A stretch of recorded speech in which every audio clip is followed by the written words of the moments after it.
Hey guys, welcome back to another episode of Music Dan. I'm your host, Armando Venditti. Hoping you guys are having a good day. In this episode, I'm going to be ranking the four Kiss solo albums. Um, the idea for these albums came about when Kiss were working on the movie uh, Kiss Meets the Phantom of the Park, which was the North American title. The UK title and in Europe it was Attack of the Phantoms.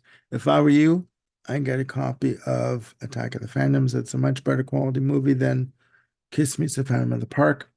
Both Peter Criss and Ace Frehley were deep in their individual dependencies at the time. They wanted to leave the band. They were not happy with the fact that they were doing a movie of the week. They didn't think that musicians should be actors.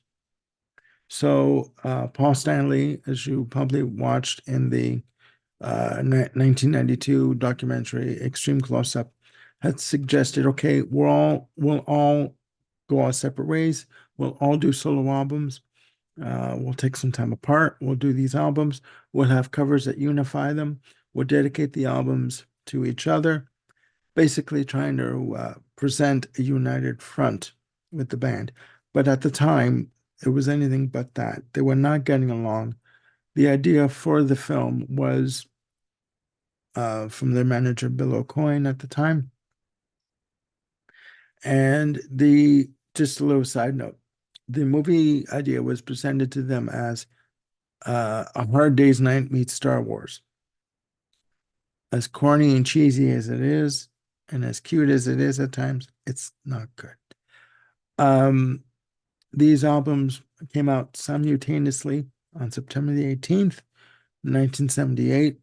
The ad campaign for these albums, to my memory, was massive. Massive. The commercials for these albums were promoting them were aired every hour on the hour on all the major networks. At the time, there were three: NBC, ABC, CBS. Neil Bogart of Casablanca Records had instructed the pressing plants to press 1 million copies of each album. Unfortunately, that leaves 4 million albums, right?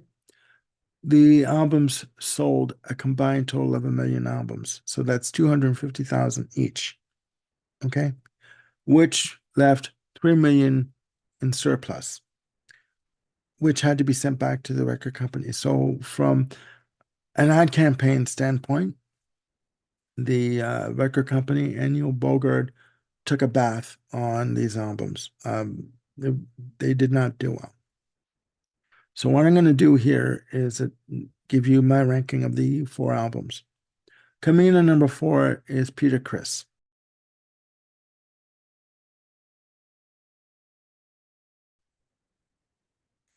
Uh, Charted at number 59 on the Billboard chart. It is considered to be the weaker of the four albums. I would have to agree. It was produced by Vinnie Poncia, who had worked with such notable artists as Melissa Manchester. Um, it is a weaker album. It's a mixture of R&B, rock, and jazz. Songs like "I'm Gonna Love You." He does a cover of "Tossin' and Turnin'." It's not good. It's just not a memorable album. There's a track at the end of side one, just under 3 minutes, called "That's the Kind of Sugar Papa Likes," featuring Steve Lukather of Toto on guitar. Not good. It's not a good album. As a kid, as I believe I said, I had this album and the Paul Stanley solo album. It's not an album I'd go back to listen to. I'm just not into it. Coming in at number 3 is Gene Simmons.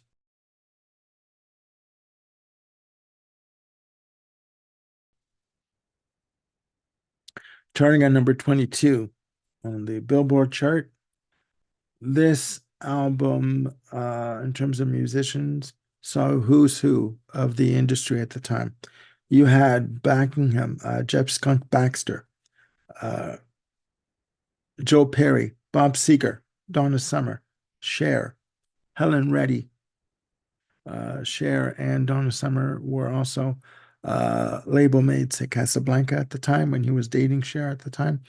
Um, an unknown backup singer by the name of Katie Segal, who would do backup vocals for Bette Midler and would go on to be in Married with Children. Genesene was also featured on this album on backup vocals. It's a good album. The one of the standout tracks for me is Radioactive.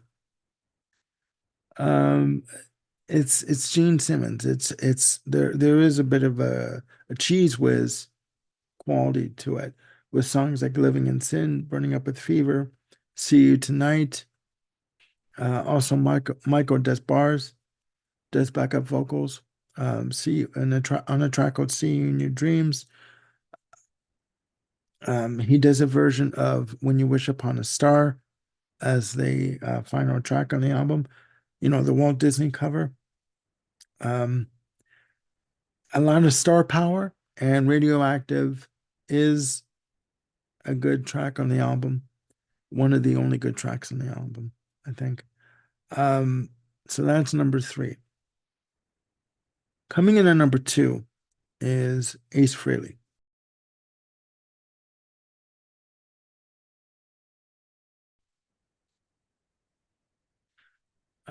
The album charted at 26 on the Billboard charts.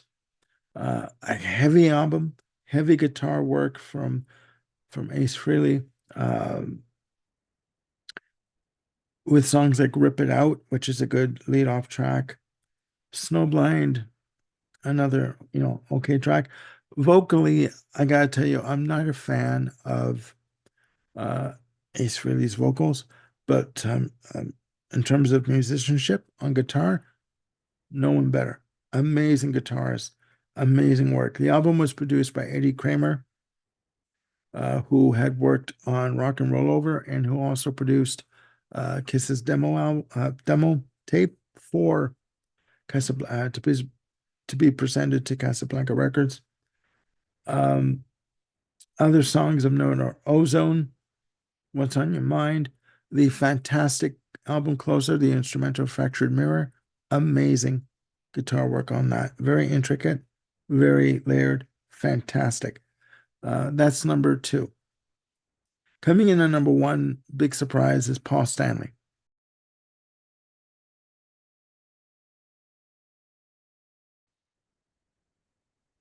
Reaching number 40 on the Billboard charts. This album, out of all the four, is considered to be the most Kiss-like album out of the four. Although I've read that Ace Frehley's album was to be considered the most Kiss-like album. I think that if you combine the heaviness of the Ace Frehley album and the music on the Paul Stanley album, you'd have a hell of an album overall. Um, with songs like Tonight You Belong to Me, Move On, uh, Ain't Quite Right, Wouldn't You Like to Know Me, Take Me Away, the single Hold Me. It is a good album. It's melodic, it's heavy, um, great guitar work. Um, Carmine Appice does play on, I believe it's the track Take Me Away, track 5 on side 1. Strong album, strong album. If maybe Kiss had continued in this vein of, if you know the album, you know what I'm talking about in terms of what Paul Stanley was doing uh, for his solo album, who knows what could have happened, you know? Um, it was produced by Paul Stanley and Jeff Klicksman. A little side note, Vinnie Poncia, who produced uh, Peter Criss's album, would go on to produce Dynasty and Unmasked. So yeah, those are the albums of the Kiss solo album ranking. Number 4, Peter Criss. Number 3, Gene Simmons. number 2, Ace Frehley, and number 1, Paul Stanley. So please, down there in the comments below, let me know what you think of these albums. Let me know what you think of the production of the albums. And again, give me your ranking of these albums. That's it for now. Coming up on the channel, I just got an email from Bill last night, Bill Schuster. We're going to be starting taping on Friday. We're going to be doing our top 5 albums from 1970 to 1979. We're going to be filming a few episodes. We've each picked our top 5 albums, plus 2 honorable mentions. So that's coming up. We're going to start filming that on Friday, and there are more videos coming up. So right now here in Edmonton, it is minus 22. It is bloody cold. We are covered in snow. If wherever you are, there's snow and ice, please be careful. If you're going out, please get to wherever you're going safely. Take your time. If it's warm where you are, keep cool. If it's cool, keep warm. And above everything else, look after yourselves and one another. I'm Armando Venditti, signing off. But before I do, please click the notification bell and hit like and subscribe. And again, the notification bell, once you click it, will keep you on top of any new content that I've got coming up. So that's it for now. Look after yourselves again and one another. Bye for now.